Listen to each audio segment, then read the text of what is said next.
lamun salaki gering teh urus lain dipoto saya dengekeun ieu ieu mah salaki gering dipoto dijieun postingan suami muntaber gitu-gitu amat eta boga bini teh. Kalau suami tidur selimutin ieu mah suami tidur HP-na dipariksaan atuh da salaki ge teu bodoh hapus pesan sebelum tidur. Aku banget gitu loh.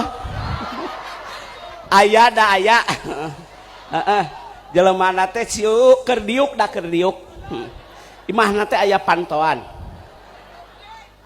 Paham? Jangan tinggalkan salat tahajud. Itu kan sunnah muakkad ya Pak Kiai. Mohon maaf nih, sunnah itu kan macam-macam. Ada sunnah nawafil, ada sunnah muakkad, ada sunnah rawatib, yaitu sunnah yang menyertai salat wajib ba'da dan qabla. Maksudnya apa sih sunnah? Tambahan dalam rangka menyempurnakan ikhtiar.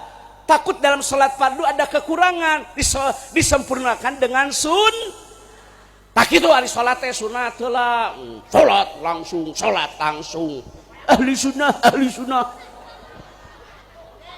sunat tara semua. Sakitu orang geus dielingannya walaili demi waktu malam, waunya wau